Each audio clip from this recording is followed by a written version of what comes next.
Nabilang mo na ba ang maaari mong ipagpasalamat sa iyong buhay at trabaho ngayon? Marami sa atin ang puno ng reklamo na nakakaligtaan na nating magpasalamat sa mga biyaya na ating natatanggap. Maaaring hindi ideal ang sitwasyong kinalalagyan mo ngayon. Maaaring ang pinaka-aasam-asam mong trabaho ay naibigay sa iba. Pwede ring ang matagal mo ng prayer item ay prayer request pa rin hanggang ngayon. Pero hindi binubura ng mga ito ang katotohanang marami ka pa ring dapat na ipagpasalamat sa iyong buhay. Be grateful and contented. Magandang araw, ako si Maloy Malibiran sa Lumbides para sa Pro Tips, partner mo sa inspiradong trabaho at negosyong umaasenso. Ang sabi ng Greek philosopher na si Socrates, "He who is not contented with what he has would not be contented with what he would like to have." Kung hindi tayo marunong makontento sa kung ano ang mayroon tayo ngayon, ano nga ba ang garantiya na magiging kontento na tayo sakaling mapasa atin na ang gusto natin? Kakambal ng contentment ang gratefulness. At papaano nga ba tayo magkakaroon ng pusong kontento at mapagpasalamat? Una, be intentional in counting your blessings. Bago ka magreklamo, magbilang ka muna ng 5 pagpapala na dapat mong ipagpasalamat. Kapag nasanay ka sa pagbibilang ng magagandang bagay na nangyayari sa trabaho at negosyo mo, mababawasan ang iyong pagrereklamo at mapapansin mong higit kang magiging positibo sa buhay. Di naman nangangahulugan na ipipikit mo na lamang ang iyong mga mata sa hindi magagandang bagay na nangyayari sa paligid. Mulat ka pa rin, pero pipiliin mong mas hanapin at tutukan kung ano ang tama, mabuti at kapuri-puri. Maging kontento at bilangin ang pagpapalang mayroon ka ngayon. Pangalawa, be thankful at all times. Sa panahon ng kasalatan, sa panahon ng kasaganahan, magpasalamat tayo. May kasabihang necessity is the mother of invention. Kapag kapos tayo, nagiging maparaan at nakakaisip tayo ng creative solutions para mapunan ang ating pangangailangan. Maging ang kakapusan ay pwedeng maging pagpapala, hindi ba? Marami sa mga kakilala kong matagumpay sa kanilang negosyo ngayon ay ipinagpapasalamat ang kanilang mga payak na simulain. Dahil ito ang naging dahilan kung bakit sila nagpursige sa buhay. Pangatlo, focus on the character of God and not your current situation. Kapag nag-focus ka sa problema, kahit hindi naman ito kalakihan, lumalaki dahil doon tayo nakatuon. Focus on who God is. Kapag tinignan mo ang iyong sitwasyon sa liwanag at katotohanan ng Diyos, walang problemang napakalaki na di kayang ayusin ng Diyos. Problems are God's stage to demonstrate His limitless goodness, faithfulness, and grace. Piliin mong maging kontento at magpasalamat anuman ang sitwasyon ng iyong trabaho o negosyo ngayon. Count your blessings, be thankful at all times, and focus on who God is. Para sa Pro Tips, ako si Maloy Malibiran sa Lumbides. Be a blessing in the workplace today. Since 1948, the good news of Jesus Christ goes out to Filipinos across the islands and around the world. FEBC Philippines, until all have heard.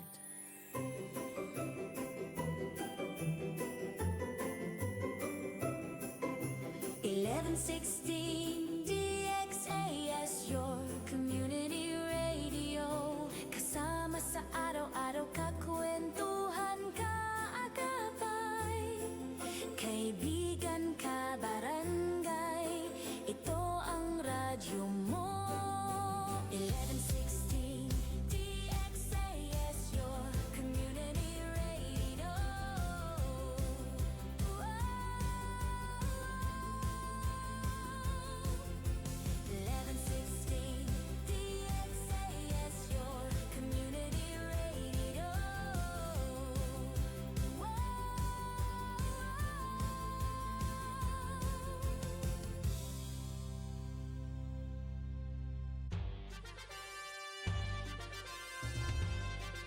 Este el DXAS FEBC, de ustedes Radio Comunidad, ta serví para conectar gobierno, privado y mga miembro del comunidad. DXAS 1116, de ustedes Radio Comunidad.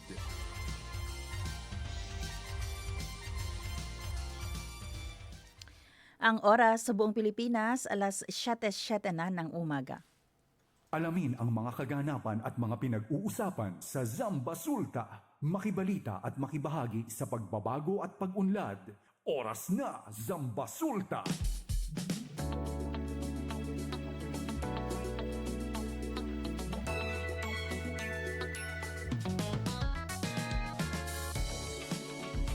Isang mapagpalang araw sa lahat ng nakikinig sa 1116 DXAS, your community radio. Isang mapagpalang Tuesday para po sa ating lahat. Good morning, Zamboanga. Buenos dias a todo. Maayong buntag sa tanan. Buenos dias, aquí na siyudad de Zamboanga, Licomo, hasta Limpapa. Maayong buntag, Zamboanga Sibugay, Zamboanga del Sur at Zamboanga del Norte. Ngayon po ay araw ng Tuesday, yes, December 23, 2025 at ilang araw at oras na lamang ba bago ang Pasko. To be exact po, meron na lamang tayong 1 day, 16 hours, 51 minutes and 18 seconds. Pasko na. Ayan, malapit na talaga. Ready na po bang inyong pang Noche Buena? Handa na po bang inyong mga sangkap dyan sa spaghetti? Kuya Fons, ang dami niya ng spaghetti. Kayo po ay nakikinig gaya sa programang Oras na Zamba Sulta. Siyempre, kami po ang inyong mga lingkod, Sara May Tulabing. At ang inyong kabarangay, Robin Soling, no? Good morning, buenos dias, assalamualaikum, warahmatullahi ta'ala barakatuhu sa ating mga takapakinig. Siyempre dyan sa loob at labas ng siyudad de Zamboanga, sa Sulu, Basilan, Tawi-Tawi, Ahab, Subu, Marayo, Malingkat, Mahinaat, and siyempre mapita sa mga kabarangay natin kapatid dyan sa Palembang, Sultan Kudarat, sa Opi, Maguindanao, at sa Cotabato. No, sa ating mga kabarangay din, kapamilya, kapuso, dyan sa shoreline ng Sabah, Malaysia, no, I think sa Taganak, salamat pagi sa inyong lahat. At syempre dito sa atin sa Ciudad de Zamboanga, no, Marayo, Malingkat adlaw, buenos dias, and syempre buenas sa aking partner, no, na may bagong trabaho ngayon, no? Labandera ka na ngayon, ha? Pwede ka nang maglaba. Oh, ang galing ni Lord, Oo. no? Kung ano yung pinagpe-pray mo, yun talaga yung napanalunan sa raffle. Ang galing, Yun no? lang din talaga yung gusto ko kasi konti lang naman Hindi, ang... sabi mo gusto mo yung automatic, di ba? Sinabi ko ba? Mas maganda sana. Kaya lang hindi na-afford. Mm. Oo. So, thank you po, no? Nanalo kagabi yung husband ko sa raffle. Oo, di ba? Sabi ko sa'yo, Ano man? Ano sabi mo? wala. Sabi ko sa'yo, mananalo tayo sa raffle. Good morning pala kay Tristan Gulay. Early morning. Ayan. Sabi niya pa, Mm. buenos dias, Kuya Robin, Ate Sara. Thank you, Tristan. Good morning sa'yo. Buenos dias, ha. And Merry Christmas din sa'yo, ha? Siyempre, at sa lahat ng mga tagapakinig natin, Merry Christmas advance po. Advance Merry Christmas and Happy New Year po sa inyong lahat.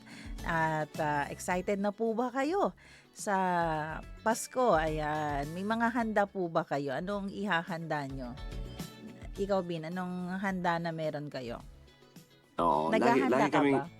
Lagi kaming handa. Oo, lagi kaming handa. Laging handang Ah, matulog? Hindi, I mean dito naman sa bahay no sir, sa family naman, naghahanda naman kami. At saka kasi birthday yan ng pinsan ko, no, yung panganay. Oo, birthday na yan. So, lagi kami may handa, no. So, nasanay na kami sa pamilya pag December 24, naghahanda talaga kasi birthday din Oo. ng pinsan ko. At saka alam mo kasi sa isla dati, I mean kasi halo-halo man, no, may Christian, may Muslim. So kuwan lang, diverse.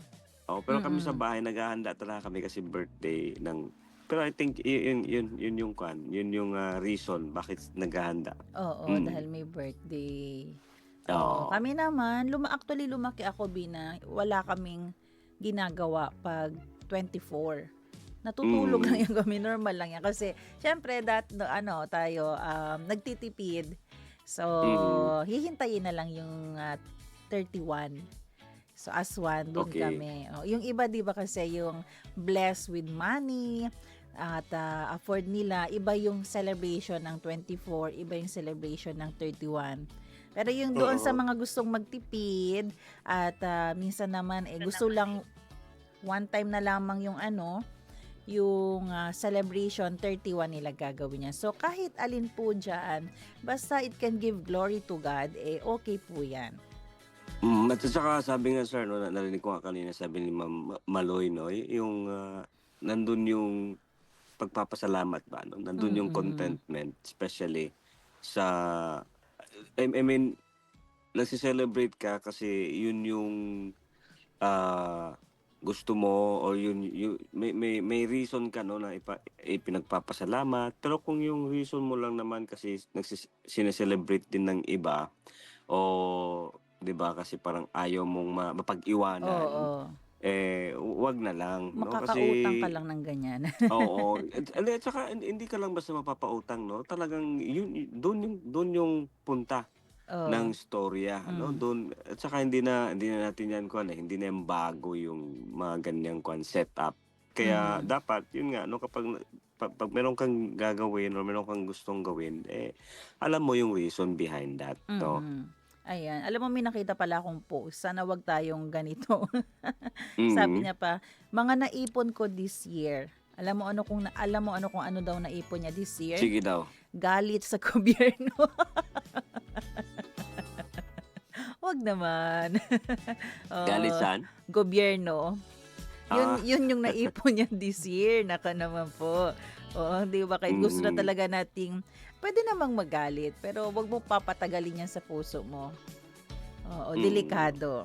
Magkakasala ka. Kaya minsan namumura mo na yung mga politicians natin. Kahit anong mangyari, subukan po natin na um, Man stay manatiling cool and kalmado. oo. Oo.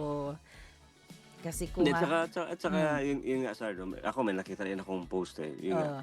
oh, Sabi nga, no, na may ginagawang hustisya na ngayon ang mm, Panginoon, 'di ba, sa oo.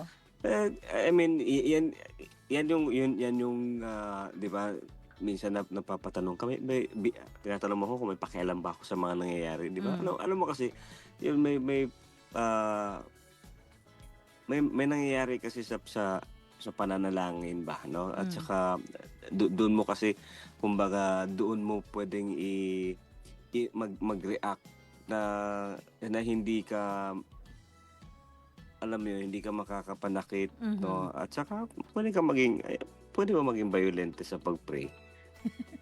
Oo, wag maging bayolente. Hindi, sa pagpe-pray ba? I mean, Wag habang nga. nagpe-pray ka, 'di ba? Wag na. Okay. Oo, O, 'di wag. ba? Kasi inihintay mo, sabi mo hindi ako nagre-react. Hindi, I mean, Yun yung doon mo naman nagagawa ng prayer sa'yo. Hindi ka na doon nagre-react. oo, parang gano'n. Kasi parang 'di ba? I mean, kuwan yun ano 'to, kumpiyansa sa iyong pananampalataya, no? Alam mo Mhm. yung parang gano'n, kumpiyansa ka na may mangyayari. Oo. Oo, so Pag nagpe-pray kasi, may peace sa iyong puso. Hindi mo alam kung saan mm, nanggagaling, pero may peace. mm, Yes, yun po yung kagandahan pag tayo ay tama, nananalangin kaysa matuon tayo sa magalit. Okay, tama ka. oras po natin. Ayan, 7:16 ng umaga. Batiin natin saglit din yung mga nagbe-birthday. Happy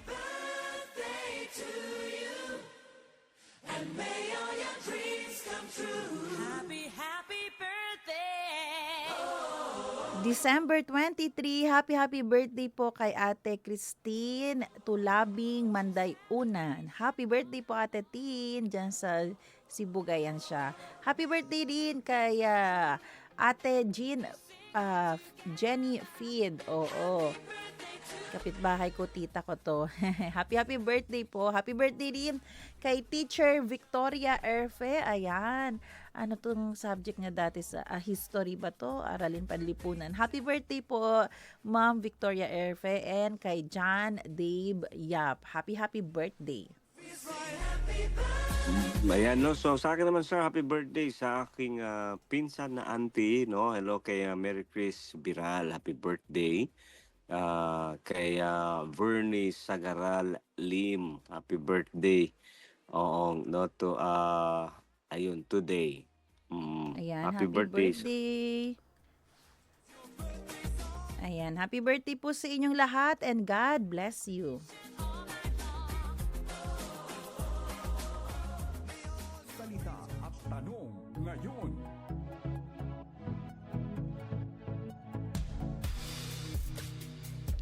Para sa ating salita ngayong umaga, trust in the Lord. Sa Filipino o Tagalog, kay Yahweh ka magtiwala. Na Chavacano, kumpya con el Diyos. Sa Bisaya, salig sa Ginoo. Ilonggo, magsalig ka sa Ginoo. Na tausog at tuhanin pangandulan. Tanong po natin, bakit mahalaga na pagkatiwalaan ang Diyos sa lahat ng bagay? Sabi po sa Proverbs chapter 3 verses 5 to 6, trust in the Lord with all your heart and lean not on your own understanding. In all your ways, submit to Him and He will make your paths straight. Sa Magandang Balita Biblia version, kay Yahweh ka magtiwala, buong puso at lubusan at huwag kang mananangan sa sariling karunungan. Sa lahat ng iyong gawain, siya nga'y alalahanin upang ika'y patnubayan sa iyong mga tatahakin. Itong ating pag-uusapan ngayon bin actually, connected siya sa salita rin natin kahapon, yung tungkol sa guarding your heart. O, di ba kahapon ating na-realize na kailangan nating isurrender yung ating puso sa Panginoon. Kasi not all the time, alam natin kung ano ang laman ng ating puso and not all the time lahat ng nararamdaman natin ay tama. Well, sa ating verse po ngayon, sinasabi rin dito that we should not lean to our own understanding. In all our ways, kailangan po natin mag-submit sa Panginoon kasi pwede natin siyang pagkatiwalaan. Pwede kita kunele kumpya, pwede nato siya masaligan. 'Di ba? Minsan may pagdududa tayo sa ating mister, sa ating missis, mama, papa, teacher, coworker, boss. Pwede natin silang pagduduhan. Pwede tayong mag-doubt, talaga bang pwede siyang pagkatiwalaan? Pero po, pag si Lord, walang duda, talagang natsabakano pa, pwede kita konele kumpya. Kay todo, talikonele. Sa time po na we are prone to error, mistake, and prone tayo sa mga iba pang mga conflict, pagkakamali. Si Lord, nakikita niya yung bigger picture kaysa sa atin. Kaya, pwede natin siyang pagkatiwalaan. No, at saka, alam mo sir, yun nga, lumaki, ako no, honestly no, lumaki ako na meron akong idea na kapag sabi mong trust yung pag-uusapan no, yung isa sa mga kumpiyansa na saan ko nailagay yung isang yung malaking kumpiyansa ko is sa gobyerno, 'di ba? Sa men in uniform. Honestly, no, lumaki akong ganun yung mindset ko na parang secured ako kasi may gobyerno. So parang alam mo hanggang sa yun, lumaki. And even ngayon naman, meron pa rin akong kumpiyansa no, sa men in uniform, sa government. At saka alam mo yung kwento dati no, yung kumpiyansa natin sa mga, ano man tawag nila, yung mga open-minded. Anong tawag sa mga ganyan, nakalimutan. Kasi nung pagpasok ko ng college dito sa Zamboanga, may mga kaibigan kasi ako na naging mga mga head sila ba, no? Yung mga team leaders sila ng mga ganyang organization o samahan. So parang alam mo yun, doon na test yung pagtitiwala, and many times nasira yung trust mo. Kaya parang ngayon yung thinking ba na kanino pa ba ako, kahit siguro sa'yo hindi ako naniniwala eh. Hindi, At least masking honest ka. masking content, hindi ako, Uh, siguro basta kay Kuya yung pansit Pons. tag 15 Siguro, lang pala yun. siguro kay Kuya Pons. Yung pansit. Oo. Oo, naalala ko pala. Binenta mo sa akin ng 25. Kung ano yun, influence yun ng mga... Hindi, yun nga, no, ang hirap, parang sa dami ba ng experience mo ba, Sar, ng alam mo yun, nawalan ka ng trust, no? Parang, ang hirap mo siyang habulin, di ba? Kasi mas marami yung sira kaysa sa natupad, 'di ba? Mas marami yung na-fail kaysa nag-succeed. So parang alam mo 'yun. Ikaw, ano ang maipapayo mo sa akin sa ganong kwan? Yung realization natin sa sinishare mo, kahit yung trust, perfectly, kay Lord lang natin pwedeng makuha. Kasi when everyone fails, di ba, lahat na sila ay hindi natupad, maliit or malaki man yung pinangako, or kaya yung trust nga natin sa kanila, hindi nangyari, na-break, nawala. Pero kay Lord, fully, we can really trust God. Naalala ko nga yung story ni Abraham, di ba? Kilala mo naman si Abraham Bin, yung kapitbahay natin dito sa feed ko. Hindi, si Abraham sa Bible, di ba? Prophet Abraham. Yes, oo. Kung maalala natin yung tines siya ng Panginoon na i-offer ang only son niya kay Sarah, di ba? I-offer dalhin doon sa isang bundok. Hindi naman tinakas ni Abraham si Isaac, ay hindi ko to gagawin, hiningi ko to ng matagal. Tsaka, di ba nangako ka na dadami ang aking lahi? So, pagpapatayin ko to, yung offer ko to, paano na lang? Pero ang pinakita ni Abraham, I trust the Lord. Kasi, unang nangako ang Panginoon sa kanya at alam niya, pwede niyang panghawakan yung pangako ng Panginoon. Kaya, anuman ang inutos sa kanya that time, talagang ginawa niya. Dinala niya si Isaac doon sa Mount Moriah at nung muntikan niya nang talagang i-offer, di ba, doon pinatigil siya ng isang angel kasi naipasa niya na yung testing about trusting the Lord. So may mga pagkakataon po na talagang ite-test ni Lord kahit yung minsan na ipinangako niya, itatry niyang babawiin ko to. Paano ka ngayon? Magtitiwala ka pa rin ba sa akin? So, ganun yung kind of trusting na nire-require ng Panginoon na kahit sabihin niya, babawiin ko na to, kukunin ko na to, pagkakatiwalaan mo pa rin ba ako? No, tsaka yun nga, sir, no, sa panahon or sa mundo nga natin ngayon, especially, parang, alam mo yun, no, walang stability. Di ba? Walang stability dahil nga sa mga nangyayari. Pero sabi nga dito, no, true peace comes when we stop trying to, alam mo, parang hindi mo kailangang ma-figure out lahat. Oo, pero alam mo siyempre sa bilang tao, no, tatanong yung sino yung pagkakatiwalaan ko. Pero alam mo, one thing na maganda para sa akin lang, no, naging maganda out of these situations.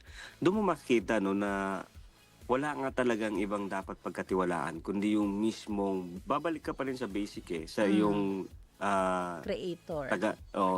Yun sa lumikha sa iyo, no, parang minsan ako napapatanong ako, parang 'di ba, sa mundong magulo, sa ganito wala namang pagkakatiwalaan, ano yung reason bakit pa ako nag-i-exist, 'di ba? Alam mo yung parang at saka sabi nga kumbaga parang hindi ko talaga makita, no, ano yung ganda ng sitwasyon ngayon, pero may reason ka parang 'di ba, Panginoon, may reason ka bakit ako na buhay pa, no, why I still exist. So parang doon papasok siya na ipinagkakatiwala ko sa iyo lahat, no. I trust you with all my heart, di ba? I trust you with all. And one thing na maganda sa ganong pag-surrender, no, sa ganong paggawa mo ng kwan, may peace.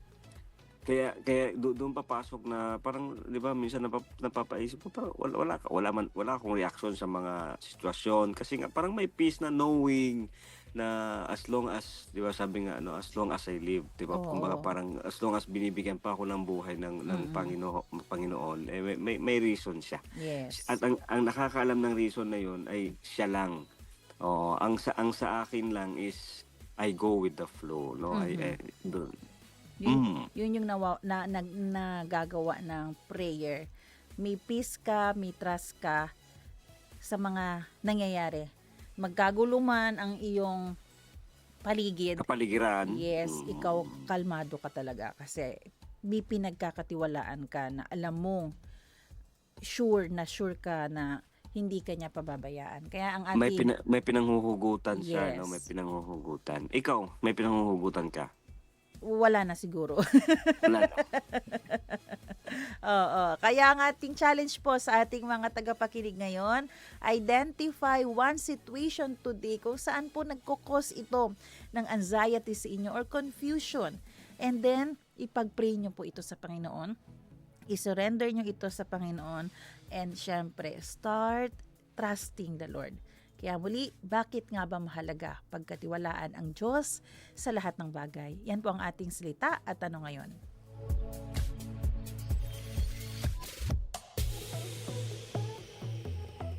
Mga gawang kabutihan para sa bayan. Marapat ipamalita yan. Mabati ang mabuti.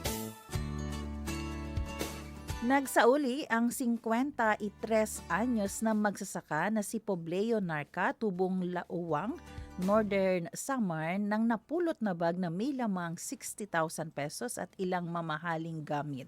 Bahagi niya na mataan sa kalsada ang nasabing bag na may lamang cash, cellphone, passport at mga mamahaling relo na aabot sa 100,000 pesos mahigit ang halaga. Imbes na sarilinin, lalo pat panahon ng Pasko at maraming pangangailangan, agad naman niya itong isinorender sa Lawang Municipal Police Station. Kaagad na nakita ng may-ari na si Christina Sharpe ang panawagan sa social media tungkol sa ibinalik na bag na ayon sa kanya ay nahulog dahil nakalagay sa ibabaw ng sasakyan habang bumabiyahe. Dahil sa katapatan, nakatakda siyang bigyan ng pagkilala at regalo ng lokal na pulisya. Sa gitna ng kabisihan ng paligid ngayong Pasko, mabilis mahulog sa tukso ng pagkuha ng hindi sa iyo. Pero lagi pong tandaan, kaagapay mas angat pa rin ang tapat. Kaya't mas piliin ang fulfilling na pakiramdam ng papurihan dahil sa taglay na honesty.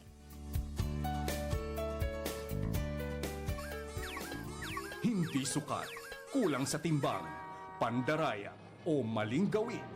Maitama ang mali. At para sa maitama ang mali, paninigaw at pananakit ang inabot ng isang magkakariton sa kamay ng isang pickup driver sa Antipolo City. Ayon sa lalaki, nag-ugat ang pagka-high blood ng driver matapos itong makipaggitan sa itinutulak na kariton. Dahil sa takot na madamay ang kanyang 3 taong gulang na anak at masagasaan, hinawi niya ito at napaiyak ang bata. Sa pagkakakalang nasagi ng kariton ng sasakyan, doon na bumaba ang driver para batukan at sigawan ang nagkakariton. Lahat ng insidenteng ito nakunan ng video at umani pa ng iba't ibang reaksyon online. Kaya tugon ng Land Transportation Office, kanselahin na ang lisensya ng driver lalo pat hindi nararapat na karakter ng isang responsableng driver ang pagiging mainitin ang ulo. Kaagapay, lalo na sa holiday season, marami ang nasa labas para bumiyahe. Laging magkaroon ng emotion check. Bawal ang mainit na ulo sa daan. Dahil bukod sa may maipahamak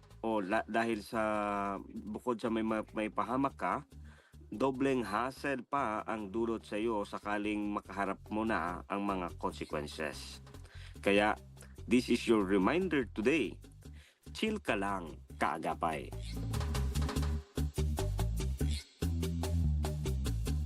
Zambasulta Balita. Oras natin mga kaibigan, alas 7:31 ng umaga. At para sa ating mga balita, iniimbestigahan na ng Bureau of Fire Protection o BFP Region 9 ang sanhi ng sunog na sumiklab sa isang bahay sa Morning Breeze, Barangay Tugbungan kahapon ng umaga. Ang nasabing bahay ay pagmamayari ni Jose Marie Bugtong at umabot sa first alarm ang insidente bago tuluyang naapula ng mga bumbero. Tinatayang nasa mahigit kumulang 400,000 pesos ang halaga ng istruktura at mga ari-ari ang natupok ng apoy. Matapos ang halos isang oras, opisyal nang idineklarang far out ang insidente. Zambasulta Balita. Nasabat ng mga otoridad ang tinatayang 4.3 milyong pesos na halaga ng smuggled na sigarilyo mula sa isang closed van na nagtangkang tumakas sa isang checkpoint sa Bypass Road nitong Linggo, Disyembre 21. Naglatag ng operasyon ng mga law enforcer matapos makatanggap ng impormasyon mula sa isang confidential informant hinggil sa isang sasakyang may kargang mga iligal na produkto. Pinara sa naturang checkpoint ang van na minamaneho ng 33 anyos na si Nasip Tiblan Ladjabangsa. Sa halip na magpakita ng driver's license, mabilis na pinaharurot ng sospek ang sasakyan na nagresulta sa isang maikling habulan bago ito tuluyang na-intercept ng mga pulis. Nang siyasatin ang loob ng van, tumambad ang 48 o 48 kahon na mga foreign branded na sigarilyo na walang kaukulang dokumento. Ang mga nakumpiskang kontrabando ay nakatakdang i-turn over sa Bureau of Customs para sa kaukulang proseso habang ang driver ay dinala sa Zamboanga City Police Station 7 para sa paghahain ng mga kaukulang kaso. Zambasulta Balita. Pinaigting ng Bureau of Internal Revenue o BIR Revenue Region 9 ang kampanya laban sa ilegal na kalakalan ng vape sa buong Zamboanga Peninsula upang matiyak ang tamang koleksyon ng excise tax. Sa pinakahuling ulat, nasa 14.1 milyon pesos halaga ng excise tax liabilities at multa ang naitala ng ahensya matapos kumpiskahin at sirain ang halos 5,000 na illegal na vape products. Ayon pa kay Attorney Rosemary Zari Alas ng Regional Investigation Division, nahuli ang 37 taxpayer sa mga operasyong isinagawa mula 2024 hanggang May 2025 sa mga lugar ng Zamboanga City, Zamboanga del Sur, Zamboanga del Norte at Dipolog City. Ang mga nakumpiskang produkto ay walang kaukulang BIR registration at internal revenue stamp na patunay ng pagbabayad ng buwis. Binigyan din ng BIR na ang mga nakumpiskang gamit ay dinala sa pasilidad ng DENR para sa ligtas at tamang disposal. Patuloy ang pagbabantay ng ahensya sa lahat ng mga produktong may excise tax upang maprotektahan ang pondo ng gobyerno na ginagamit sa mga pampublikong serbisyo. Zambasulta Balita.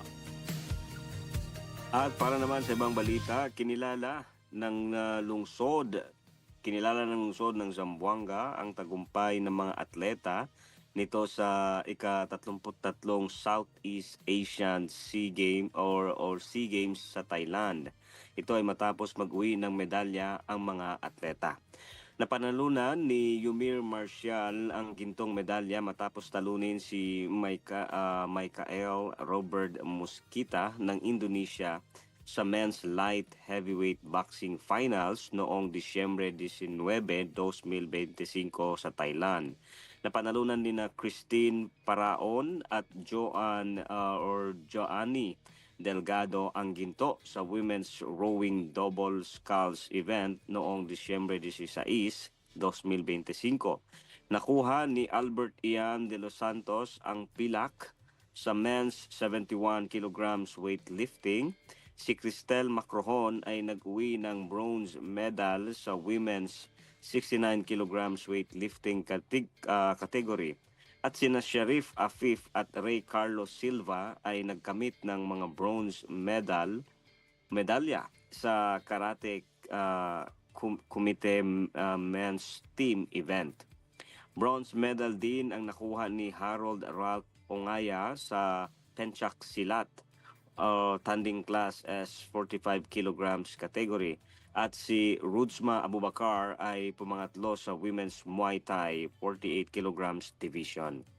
Ayon kay Dr. Cecil Atilano, pinuno ng City Sports Division at malaki ang naging kontribusyon ni Mayor Kimer Olaso sa pagsuporta nito sa mga atleta. Nagpasalamat din siya sa mga opisyal ng lungsod at sa City Sports Division sa kanilang patuloy na paggabay at suporta sa pagtataguyod ng kahusayan sa atletiko. Zambasulta Balita. Samantala sa ibang balita, nagpaalala ang Department of Trade and Industry o DTI sa publiko na unahin ang kaligtasan at maging mapanuri sa pamimili ngayong holiday season. Ayon kay Arnie Grace Soro, Consumer Protection Division Chief ng DTI Zamboanga del Sur, mahalaga ang mataas na antas ng kamalayan upang maiwasan ang mga panganib mula sa depektibong produkto, mapanlinlang na sales practices at mga holiday scams.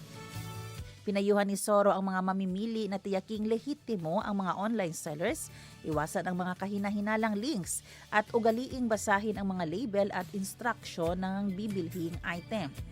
Binigyan diin din niya ang kahalagahan ng pagtatago ng mga resibo para sa mga reklamo o warranty kasabay ng paghihikayat na suportahan ang mga legitimate na lokal na mga negosyante. Pinaalalahanan ang lahat na hanapin ang Philippine Standard o PS Mark o ang Import Commodity Clearance o ICC sticker sa mga produkto upang matiyak na ang mga ito ay dumaan sa tamang pagsusuri at ligtas gamitin. Ang mga mamimili na makakatagpo ng mga hindi ligtas na produkto o mabibiktima ng panloloko ay hinihikayat na mag-ulat agad sa alinmang opisina ng DTI o sa mga opisyal na channel ng Consumer Assistance upang matiyak ang isang ligtas at masayang selebrasyon. Zambasulta Balita.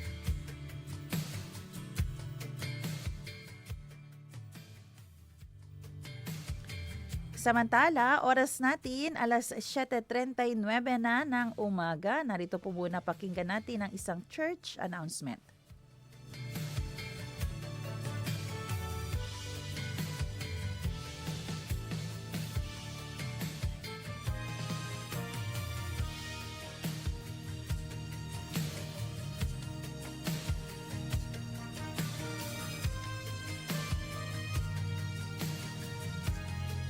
Okay, calling all Alliance Youth Philippines members of the Zamboanga Basilan District. Here I am, I'm Rovic Janislao, your District Youth President, and I'm calling all of our young people from Basilan, Zamboanga City, Sibuco, and Siocon to join us on our 5th Amistad District Youth Convention from December 26 to 29, 2025 at Talisayan National High School. Calling all young people to join us as we gather once more for another festive and a fellowship of the different churches here in the Zamboanga Basilan District. The theme is Armado, which is what we wanted to do for to equip our young people for spiritual warfare.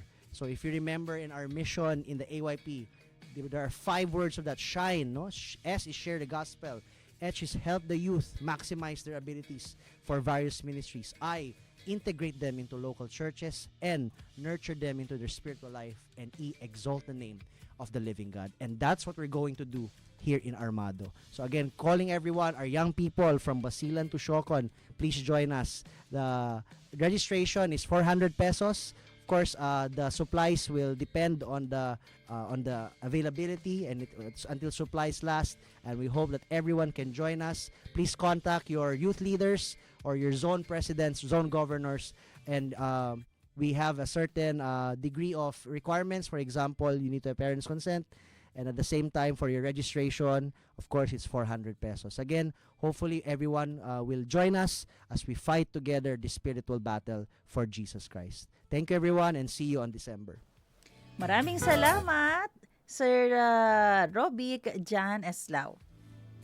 At yan po ang ating mga balita para sa araw na ito. Magbe-break tayo sandali pero huwag kayong bibitaw dahil sa ating pagbabalik ay makakasama po natin si Mr. Dylan Wilk ng Business as Mission Philippines at si Ma'am Jo Cabrera Alabastro. Kami po ang inyong mga lingkod, Sara May Tulabing.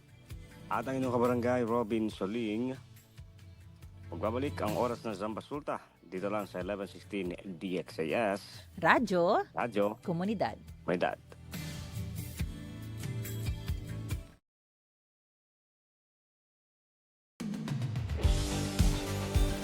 Pakinggan ang mga kwento ng nagbagong buhay sa pamamagitan ng mensahe ng pag-asang mula kay Hesukristo. On air, online, at on the ground. Ito ang The FEBC Report. Kasama si Luis Miguel Castillo, President ng FEBC Philippines. From fear to faith, parang ganito ang tema ng buhay ni April Ortiz nang makilala niya si Lord. Nakaranas siya ng emotional crisis mula sa isang hindi inaasahang aksidente.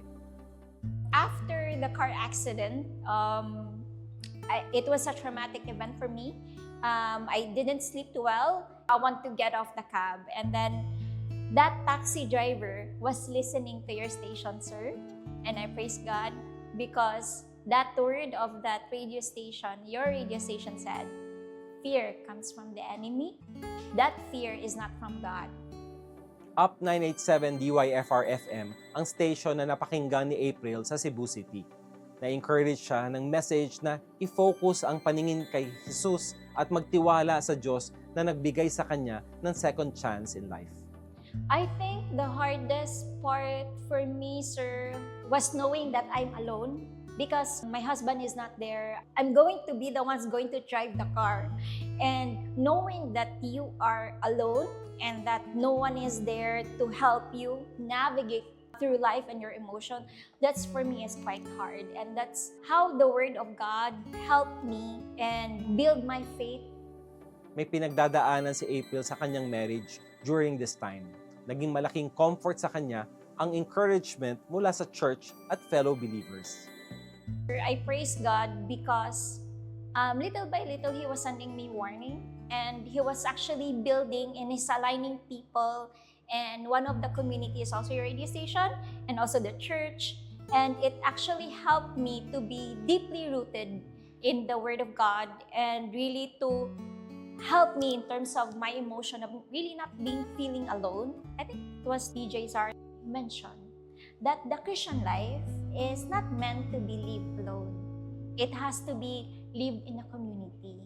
And then accountability is very important, in which something that I forgot, and I think that is one important factor as a Christian that we should always remember. Well, thank you for sharing that. You've mentioned foundational things, being biblically rooted, being in a community, being amongst peers or friends or others who are going through the same thing. But I think the anchoring is really important. The anchoring is anchored on God. And I think the tremendous sacrifices that we go through allows God to mold us in these trying times. And when people hear the message, they should really be part of a community. And the best community is to be part of the body of Christ. So I think your example is an encouragement. Your station actually helped me to find joy, happiness, and to find God again. I'm doing quite well with the help of God. That's one thing that I can say. I'm not where I used to be, praise God. Gaya ni April, maraming tao ang nakaka-experience ng kalungkutan at isolation, kahit pa sa urban areas. Bahagi ng mission natin sa FEBC na i-connect ang mga tao sa gospel-believing communities kung saan maririnig nila ang salita ng Diyos, makakatanggap ng pastoral care at mararanasan ang pag-ibig ng Diyos mula sa congregation. Sabi pa ni April, marami sa nasasakyan niyang taxi sa Metro Cebu ang naka-tune in sa Up 987. Grateful siya dahil nare-reach out ng good news ang mga taong maaaring walang chance na makarinig nito. Payo ng Ephesians 4:15-16, sa halip, sa pamamagitan ng pagsasalita ng katotohanan sa diwa ng pag-ibig, tayo'y dapat maging lubos na katulad ni Kristo na siyang ulo nating lahat. Sa pamamagitan niya, ang buong katawan ay pinag-uugnay-ugnay ng mga kasukasuan na mula rin sa Kanya.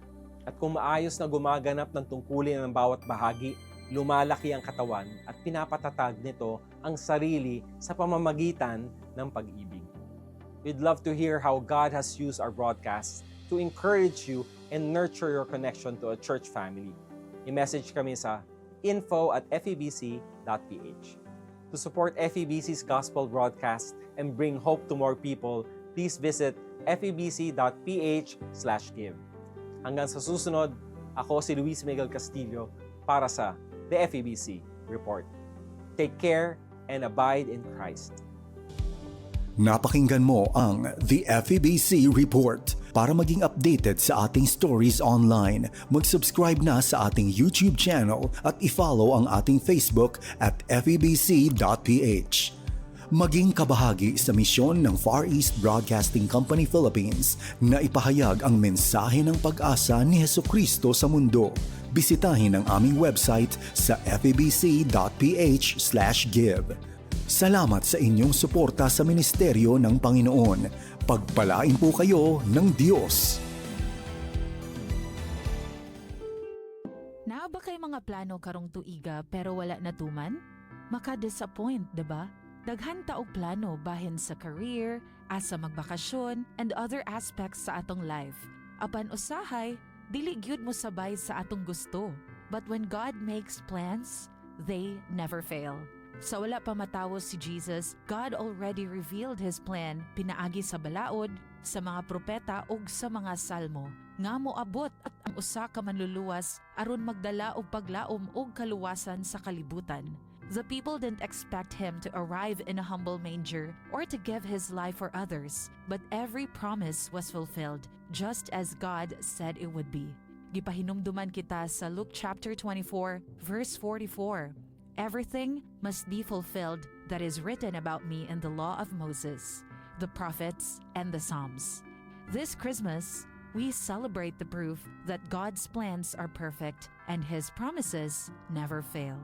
This is your FEBC Radio, communicating Christ in our world. Oras na, Zambasulta! At nagbabalik ang oras na Zambasulta. Kayo pa rin po ay nakikinig sa 1116 DXAS, your community radio. Muli, ako po si Sara May Tulabing. Ang DXAS ay isa sa mga himpilan ng Far East Broadcasting Company at kasapi sa kapisanan ng mga broadcaster ng Pilipinas. Ang FEBC ay isang non-profit, non-commercial at donor-based radio station. At dahil po sa katapatan ng ating Diyos at sa inyong partnership, tayo po ay nagpapatuloy sa paghahatid ng mabuting balita ni Kristo. Inaanyayahan namin kayong maging bahagi ng ating radio ministry. Pwede nyo pong iscan ang ating QR code o kaya ay mag-deposit sa ating bank accounts para sa inyong donasyon. At para ma-acknowledge namin ang inyong donation ay mag-message po kayo sa amin. Muli, maraming salamat sa inyong partnership at God bless. Patok na negosyo! Sa ating segment na Patok na Negosyo, muli po natin makakasama ang Business as Mission Philippines at kung saan ay makakapanayan po ni Miss Jo Cabrera Alabastro ang ating guest na si Mr. Dylan Wilk. Pakinggan natin.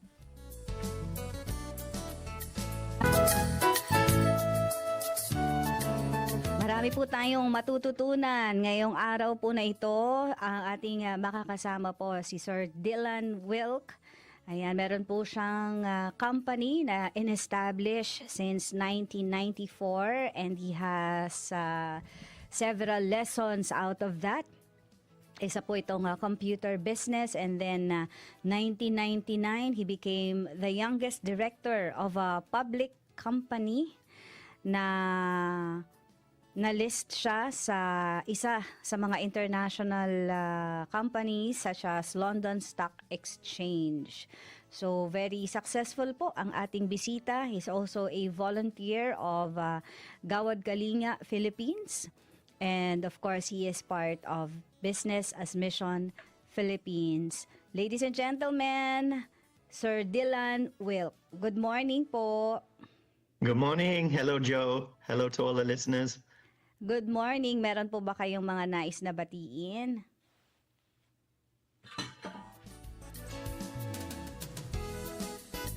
Would you like to greet your family and friends who are listening right now? Okay. Yeah. Well, hello to all our employees, first of all, in Human Nature. Human Nature is the business that I'm involved in now here in the Philippines. And to all our suppliers of Human Nature, thank you so much for all the good work that you do. And of course, I'm British, so I have to greet King Charles. Hello, Your Royal Highness. I don't know if you're listening, but if you are. Hello, Joe. Nice to meet you also. Nice to meet you, Sir Dylan. In your testimony, let's go straight to the discussion. You mentioned that your first personal business was mainly driven by greed. It made you financially rich, but left you empty inside. Can you share more about that season? Yeah, that's right. So I started my first business when I was 20 years old. Wow. With the help of King Charles, actually. Back then he was Prince Charles. He has a foundation to help young people start businesses.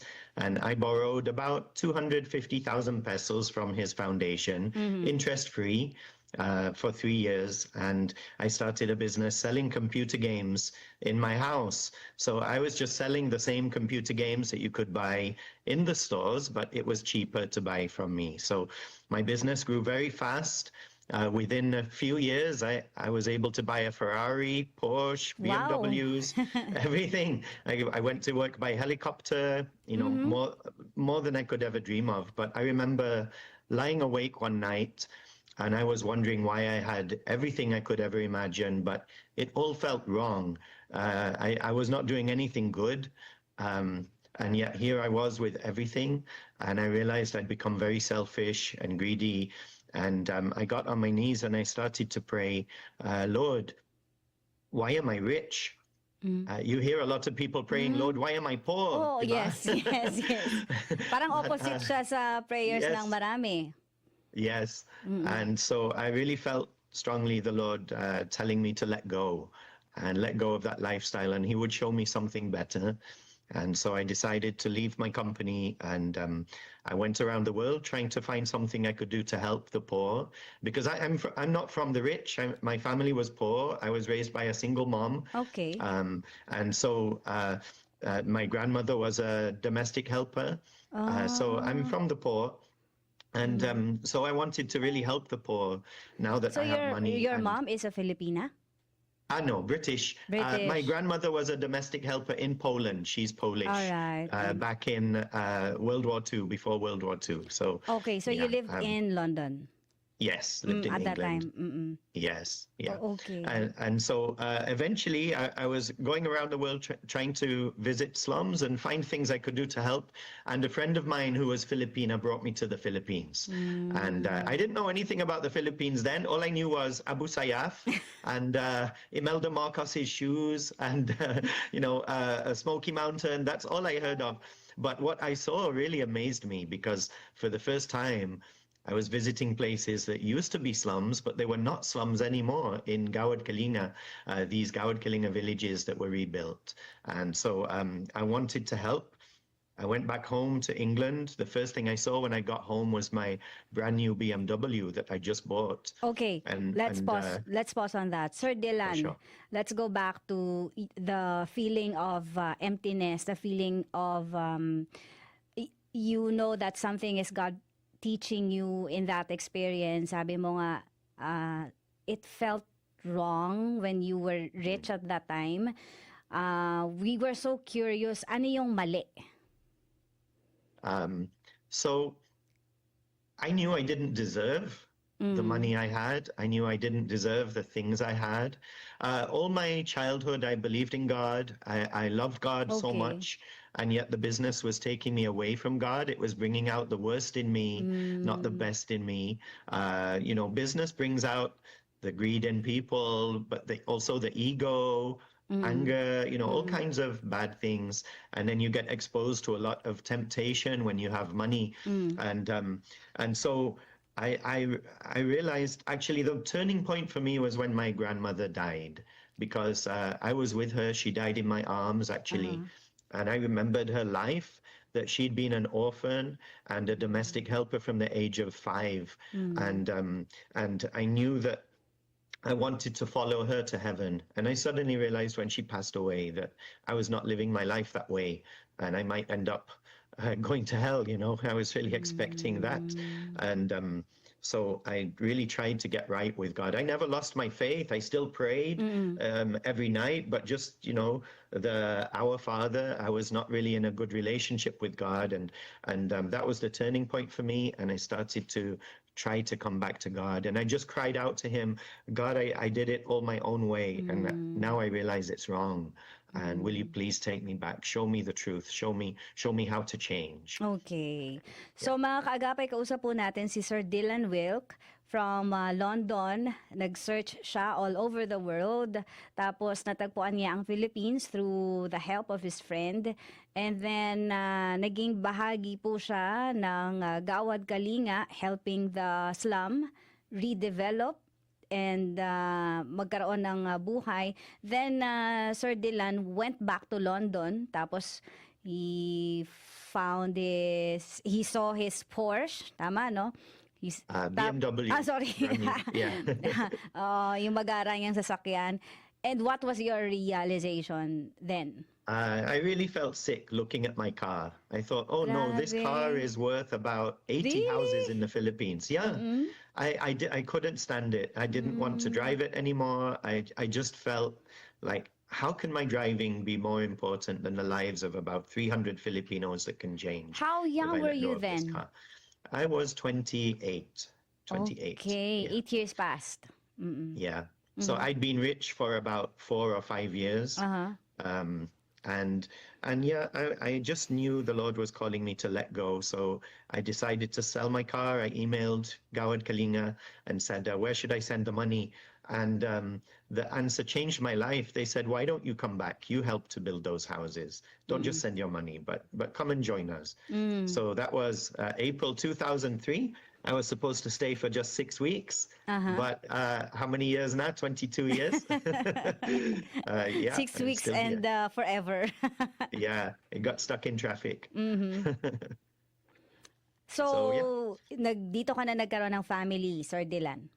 Yeah, so for 5 years I was a volunteer with Gawad Kalinga, and during that time I fell in love with my wife, Anna Meloto, and then after 5 or 6 years of volunteering, it was my wife and her sister that came up with the idea for Human Nature, the business that we have now. And in fact, they wanted me to join, and they said they wanted to make a business that would produce natural products, safe natural products at an affordable price for ordinary Filipinos, because back then natural products were only for the rich. Okay. Yes. And during the time that you were helping Gawad Kalinga, sabi mo you surrendered your business in London. What were you doing then at that time? So I was the international partnerships, I forget my title, International Partnerships Director, I think, for Gawad Kalinga. Okay. So I would go and speak to Filipinos around the world. So Filipinos in the US, in Canada, Australia, Europe, and I would share with them what was happening in their hometown and their home province that we were building. And I found that so many Filipinos abroad, they all love the Philippines. They desperately love the Philippines, and they long to come home. But there's no opportunity here. And so Gawad Kalinga was able to give them a chance to help their hometown, help their home province, even if they were away, even if they were abroad. And you know what I saw? That wherever Filipinos go in the world, you succeed, you flourish, you thrive. And just given a chance, given the right opportunity, Filipinos rise. And I saw a report on CNN recently. It was saying that in the US, Filipinos are the second highest earning group in America, ahead of the Chinese, ahead of the Japanese, ahead of the Koreans, ahead of the Caucasians like me. So Filipinos, given the chance, do well because you're hardworking, you're honest, you're loyal, you're kind. People want you around the world. But then why is the Philippines poor? because there's not much opportunity here. No matter how hard you work in the Philippines, if you're earning minimum wage, you will be poor for the rest of your life. So it's business that has the chance to change that. We always think it's the government, but I've come to realize it's actually business, because it's business people who are paying the minimum wage. Right. And if we can encourage business people to be more generous, to get to know their employees better, then the lives of the employees will start to change. And so I started to realize when we built Human Nature that it's what are the problems of the Philippines? It's corruption and poverty. So who is paying the corruption? It's the business people, diba? So if we can change the hearts of the business people to be courageous, to stand up and say, I will pay all the right taxes, but no lagay, then corruption will begin to change. So a lot of business people think that's impossible, but Human Nature has done that for 17 years. We never once paid lagay. And it's very difficult. It's very painful sometimes. You feel like you're the one being crucified. But you can do it. It's possible, because God always finds a way. God always provides an answer. How about poverty? If we want to change poverty, people have to earn a good salary. And that means that the hearts of the business owners have to change, because there are so many rich people in the Philippines. I cannot be rich if my workers are poor. I cannot live in a nice subdivision if my workers are living in shanties. And so as a Christian business person, to follow the Lord means loving our neighbor, which is even our employee. So how do you treat your employees? So in Human Nature, we don't pay the minimum wage, we pay the living wage. So for example, in Metro Manila, the minimum that we give is 25,000 a month to our cleaners, our messengers, our warehouse people. Yeah, plus incentives, plus child benefit on top. So it's 25,000 plus 1.5 per child per month. And so I grew up poor. I know what it's like. I was raised by a single mom. I know what that's like. In my country, the government gives benefits. So we were never hungry, but you know, I didn't have very much. But why is it that even if someone works so hard in the Philippines, they still cannot provide for their family? So government might not keep raising the minimum wage to where it needs to go, but business people can do that. We don't have to wait for the government. And so in our company, we pay the living wage. We give HMO to everybody. We have no contractualization. Really? HMO, yeah. We even give life insurance to all our employees. We have almost 800 employees. We also close on Sunday, so everyone can be with their families and worship the Lord. So it sounds like a miracle, right? And it really is a miracle. We only can do it because of God's help. And this is what I hope to encourage any business owner who is listening, to encourage you that God is faithful, even in the workplace, that if you come to him and you ask him, Lord, what do you want me to change? He will give you something. He will put something on your heart, and he will be the one to help you do those things. Yes. And so for the Philippines to change, business has a big role to play. And Christian business owners, it's on us in particular, those who believe in God, to put our faith into action, because Jesus said you cannot serve God and money. You have to choose. You can only have one God. But the beautiful thing is, I've learned that if you really do trust God, he will find ways for you. My first business was all about greed and selfishness, and it left me empty. But this business that we have now, we've learned how to put God first, and it's led to a lot of fulfillment and satisfaction. Okay. I have so many beautiful I have a stories. follow-up question on that. At what point in your life did you realize that this business, this Human Nature, is not just money-making activity, but a mission to God? Oh, right from the beginning, because when we started the business, I didn't want to be involved. I said to my wife, you won't like me if I'm in business. I don't want to go into that. And well, because business has that tendency to bring out the worst in people, right? The ego, those things. So I said, I don't want to do that. And you know what she said to me? She said, hey, I'm your wife. You can't just say no to me. You have to pray about it. Yeah. So I thought, okay, I'll pray. I don't think God wants me to stop building houses for the poor to make lipstick or something. That's crazy. But so I prayed, And I really tried to empty myself of what I wanted. It took about 2 weeks, but then I felt the Lord calling me and saying, no, you have to do this with your wife. You have to do it together. So from the beginning, we got on our knees, we offered the business to the Lord, and we said, okay, Lord, however you want it to be done. If you're calling us, then you must have a reason. Just show us what to do. And little by little, he started revealing these things to us. So in the very beginning, it was, don't pay the minimum wage. It's not enough. Give them what is needed. And so from the beginning, we did that before we From even the sold beginning, it's anything. already a step of faith, right? Yeah. Yeah. And the beautiful thing is your faith is like a muscle. The more you use it, the stronger it gets. And the more you give God the chance to jump in and help you, the more he will do that. So from the beginning, we said no lagay. And my wife, when we started, I think she was 6 months pregnant. She had to line up for 8 hours in the rain at City Hall just to get our permit. But she did it, you know. And we've gone through so many painful times by doing it with integrity. But God always comes through in the end. And many business people are scared of this because they think if they do it God's way, they'll go bankrupt. They'll lose everything. Their children will be poor. But it's not true. If you do things God's way, you can take all the promises of the Bible and he will help you. Amen. So, like, for example, during the pandemic, one of my favorite verses is Proverbs 19:17, where it says, when you give to the poor, you are lending to the Lord, and the Lord will repay. And during the pandemic, we almost went bankrupt because, of course, everything was closed, diba? Yeah. We for more than 1 year, our stores were closed. But then a miracle happened when we were almost bankrupt. This random person posted a video on TikTok about one of our products, and we suddenly sold tens of thousands of it, and we were okay. And I felt like God was saying, I will not abandon you. You looked after my people. I will not let you go. Amen. So, some people, Sir Dylan, would believe that business and ministry should be separate. But how does human nature challenge that thinking?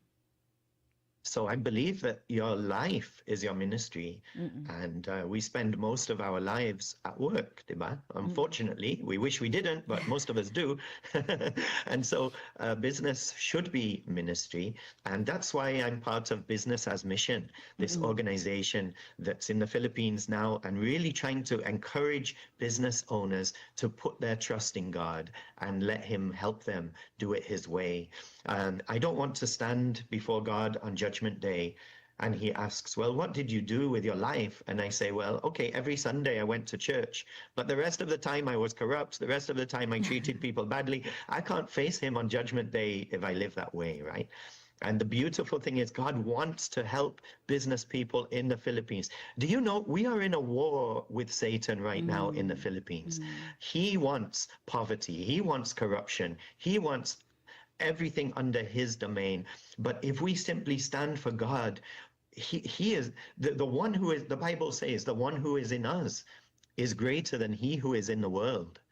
And we have the power if only we will put our faith in action. It's God's power to overcome these terrible things. And as business people, often business people don't know the impact they have on the lives of their workers. You know, family is under threat, right? So many broken families, so many broken marriages everywhere. How do we help as business owners? One thing is you can make sure that your employees have enough time to be with their families. So many people these days, they're working 12 hours a day, 6 days a week, even 7 days a week. I don't think that's how God wants it to be done. And so in our company, it's 5 days a week for everyone. And for most of the year, we are practicing shortened hours, 7 hours a day only. Wow. And they get full salary for that so that they can be good mothers, good fathers, good husbands, good wives. You know, we give a wedding benefit in our company. Anyone who gets married, 25,000 to pay, because one of my employees many years ago, I knew he was living with his girlfriend, but they had children. And I asked him, why don't you just marry this girl? And you're going to stay with her forever, diba? And he said, yes, sir, I'm going to stay with her. But sir, I cannot afford the lechon. I was like, what? The lechon for your friends? I will give you the lechon. You marry the girl. And so I was thinking, he married her, and then I was thinking, wow, it's so expensive to get married. If that's the problem, we can help. So we now give this 25,000 peso wedding benefit for the dress or the lechon or the honeymoon. Immediately when we announced it, 20 of our employees got married. I thought, oh no. But it's also so wonderful to see these families being built. And as employers are in a big, powerful position to strengthen the families of their workers. Again, it's just God putting these ideas in our head and saying, why don't you do this? Why don't you try this? Nakakatuwa po. Ang kausap po natin ay si Sir Dylan Wilk. Siya po ang partner din, bahagi ng Business as Mission Philippines, at sila po ang tao sa likod ng Human Nature. At napakaganda po ng kanilang ministry sa negosyo po nila because they see people, not just manpower, they see people as their family who have families, dreams, and they pay fairly, they pay on time, and the profit never comes from exploitation, encourages work-life balance. Parang ideal, ano, Sir Dylan. And this is a good example sa mga negosyo that we create safe spaces to our workmates, or how do we call it, employees, ano. At ito yung tinuturo po, aligned with the Business as Mission, aligned with the Lord is telling us in the Bible that we lead with compassion and integrity. So many stories, Sir Dylan, that warms our heart. Thank you so much for being pro-poor. And in terms of business, how do you ensure that suppliers and your workers and the communities will truly benefit from the company? Yeah, it's of course very difficult to do everything God's way. Yes. And maybe some of the business owners listening are getting scared by the things I'm saying, but but the beautiful thing is we didn't do it all at once. It took us 17 years to get to where we are now, and little by little God just brings us to higher levels of integrity, higher levels of generosity as we're ready to do it. And so if you're listening to this and you're thinking, I can't do that, well, you might be able to begin with something, and I would encourage you just to pray tonight and ask the Lord to show you, what does he want you to do? And maybe one person will come to your mind that he wants you to help. Maybe there's some forgiveness that you have to give out. One thing we have in our company as well is a no firing policy. No firing. No business person thinks that's a good idea, but we've done it now for 17 years. We have sanctions, we have, the usual, but in the end, we will not give up on people if they make a mistake. If God does not give up on me, with all the mistakes I made in life, I cannot give up on the people he sends. And so it's just to try to ask the Lord to show you a little more of his heart for your business. What will he do? And we try to share this with our suppliers. We invite them. For example, we do feeding programs every day, Monday to Friday. We feed several communities and our employees do it. And we invite our suppliers to come along sometimes. Just last week, one of them came. A company called Eurochem. Their employees came to help us feed in Laguna. So what it looks like for every person might be different, but God will show you what he wants for you. And it will be something you can handle to begin with. Amen. And little by little, he will bring you to the point where one day you will look back and think, oh my goodness, God, you did so much. Thank you so much, Lord, for letting me be part of that. We have listeners na very grateful for your presence. Si Rene Tuayon, praise God, we have a friend from other country. Ayan. And sabi naman ni Joshua Dagupon, Christian pala ang Human Nature. Yes, that's true. There's a spiritual battle happening in the Philippines that people don't realize. Satan wants corruption and poverty for Filipinos. Sir Dylan, if Filipino entrepreneurs would embrace this perspective that we do business as part of our life mission, as our mission, how do you think our economy and communities will change? Oh, I believe the economy will improve. It's interesting because in England, my country, England used to be, the economy of England used to be built on slavery. And when slavery was being abolished, most of the government believed the country would go down. But because most of them were Christians and it had been a long fight to abolish slavery, they were willing to do it. But what happened instead was England boomed. England became a very prosperous country when slavery was abolished. And I believe it will happen here too, because right now, most of the money is in the hands of a small number of people. And when you release that into the hands of the poor, they spend it. They use it to help others, to provide for their families. It will be used. It won't be just sitting in the bank. So that's what I've seen. It's so beautiful seeing some of my employees, building houses, being able to buy cars. There was one, the daughter of my driver who joined us, and she just went to Boracay with her friends. And it was so amazing because her dad never thought that would happen in his lifetime, her dad who is a driver. And so the economy will boom. I believe people will become kinder, when they're able to help more. Filipinos are very generous. You're not selfish. So you will not just be hoarding that in the bank for yourselves, but you will be spreading that around and using it for good, I believe. Thank you for affirming the good qualities of Filipinos. It warms my heart, Sir Dylan. And sa kabuuan po ng ating panayam kay Sir Dylan Kirk mula sa Business as Mission and bahagi po ng human nature, hindi lang po ang business is not just about profit. It's about purpose. Pwedeng maging platform for integrity, concern, kindness, and faith at pamamaraan para makita natin si Kristo sa pang-araw-araw. Last request, Sir Dylan, could you please grace us with a short prayer to our kaagapay, especially to the business people? Okay, let's pray. Heavenly Father, I just thank you so much for your love for the Filipino people, Lord. I thank you so much that you hold this people in your hand, and there's so much kindness, there's so much compassion, there's so much goodness here in the Philippines. But Lord, this is a country under the thumb of Satan, that he is trying to shame this people into being the sick man of Asia. He's trying to shame this people into being the most corrupt in Southeast Asia, Lord. And I know that that's not your plan for the Philippines. And I declare and I claim now in the name of our Lord Jesus that those evils will be swept away. Heavenly Father, come with your power, come with your people, raise up firebrands in the Philippines, Lord, even in the business community, who will sweep away the old ways of doing things, who will stand firm against corruption, who will stand firm against poverty, who will change it among their employees, bring their employees out of poverty. I pray, Lord, that you'll just give a supernatural gift of faith to the business owners who are listening right now, that they will come to you and that they will be empowered through the Holy Spirit to bring change, to bring transformation into the Philippines, Lord, in the business world, so that corruption will be gone and poverty will be much lesser. And we know that you love this Filipino people, Lord, and Lord, just use us in any way that you can to bring your kingdom here on earth in the Philippines in powerful ways. In Jesus' mighty name, amen.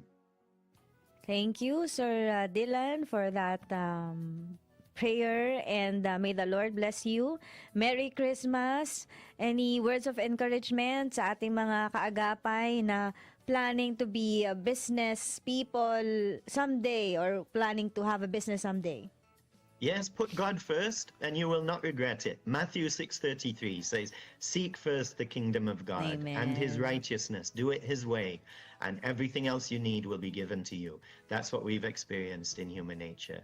And I hope to hear of many, many, many young Filipinos going into business and doing it God's way and seeing him walk with them with miracles. Thank you so much. God bless you, Sir Dylan, and your family. Thank you po. God bless you too, Joe. Merry Christmas. Merry Christmas. Bye-bye. Yan po ang ating nakapanayaman, si Sir Dylan Wilk mula po sa Business as Mission, at nakakatuwa po na ang dami niya pong sinabi na mabubuting bagay para po sa ating mga Pilipino, para sa atin na nawawala na minsan ng pag-asa, na tungkol sa mga usapin na nakakadampen ng ating spirit, especially when it comes to discussion about the economy, but an encouragement po ang binigay po sa atin ng isang kaagapay mula sa Business as Mission. Hindi po siya Pilipino, pero ini-encourage po niya ang mga Pilipino at ang kanyang puso ay pro-Philippines. And sa pagkakataong ito ay basahin po muna natin itong passage natin mula sa Matthew 5:16. Sabi po, "Let your light shine before others, that they may see your good deeds and glorify your Father in heaven." Ang negosyo po natin, ang negosyo po ninyo ay pwedeng maging ilaw. Ang pamamaraan kung paano kumita ang isang tao ay maaaring pamamaraan ng pagpapakita ng liwanag sa buhay ng liwanag ng Diyos sa buhay ng isang tao. Paano natin napakitunguhan ang ating mga ka-opisina, kasama sa trabaho, mga co-workers, co-laborers. We treat them with respect, especially kung kayo po ay may-ari ng negosyo. May the Lord's light shine upon you. At sabi nga ni Sir Dila, napakahirap po na gawin ang tama. But the Lord will flex our muscles, will stretch our hearts, our spirits as we continue to be faithful doon sa pinapagawa sa atin ng Panginoon. And lagi po nating alalhanin na ang Diyos ang author ng pagnenegosyo. Alam niyo, lagi yung pinapaalala sa atin ng Business as Mission Philippines, na we are channel of God's provision. And so, mga kaagapay, maraming salamat sa iyong pakikinig at I hope na encourage po kayo sa episode po na ito ng programang Entra Pinoy Espesyal. Talaga namang ang mga Pilipino na manggagawa, saan mo man dalhin yan sa ibang panig ng daigdig, ay talagang magsha-shine, lalong-lalo na kapag pinapakita mo ang iyong kahusayan sa larangan ng paggawa. Pagpalain ka ng Panginoon.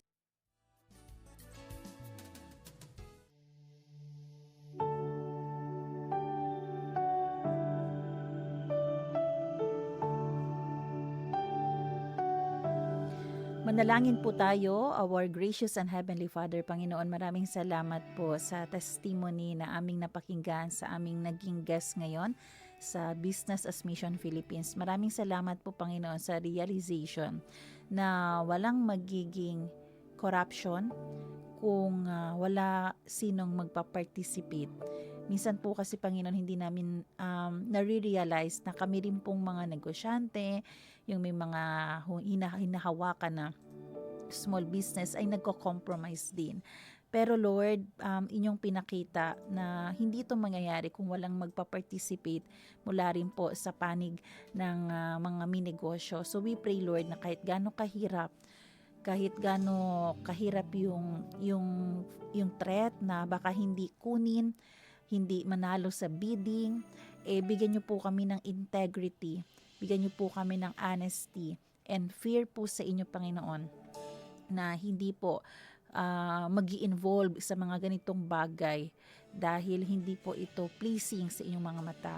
And at the end of the day, hindi po nanggagaling sa kapartner namin, hindi nanggagaling sa gobyerno, hindi nanggagaling sa mga business partners yung financial blessing, kundi galing po sa inyo, Panginoon. At kung galing sa inyo, hindi lang po pinansyal ang inyong ibibigay, yung peace, yung joy, satisfaction, contentment, and yung maging instrument po sa ibang tao ay inyong ibibigay sa amin. Thank you, Panginoon, sa buhay po ng aming guest. May continue to bless him at sana po lahat ng aming napakinggan ay ma-apply po namin sa aming buhay kahit nahirap. Pero alam po namin kung kami po ay will lean to you, Father God, makakaya po namin yung mga mahihirap na bagay, makakaya po namin ma-overcome. Lord, maraming salamat dahil Pasko na at malapit na po ang bagong taon. Maraming salamat po sa inyong kabutihan for the whole year of 2025 sa bawat isa. May mga nangyari, may mga pagsubok sa aming community, sa aming family, as a nation, pero hindi niyo po kami iniwan, Panginoon, at nakikita namin na kayo ay Diyos na buhay At alam po namin, Panginoon, na may mangyayaring justice, may mangyayaring redemption, may mangyayaring pag-redeem, Panginoon, sa inyong pangalan, sa inyong salita. We continue to surrender to you our lives, lalo na po ng aming mga tagapakinig. In Jesus' name I pray. Amen.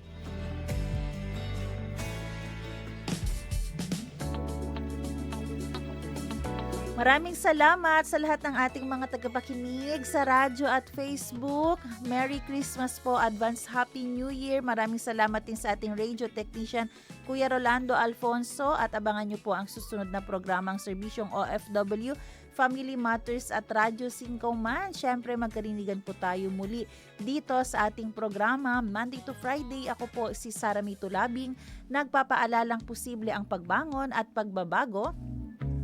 Tayo po ay maging bahagi ng solusyon ngayon. Sama-sama tayong umaksyon dahil oras na Zambasuta.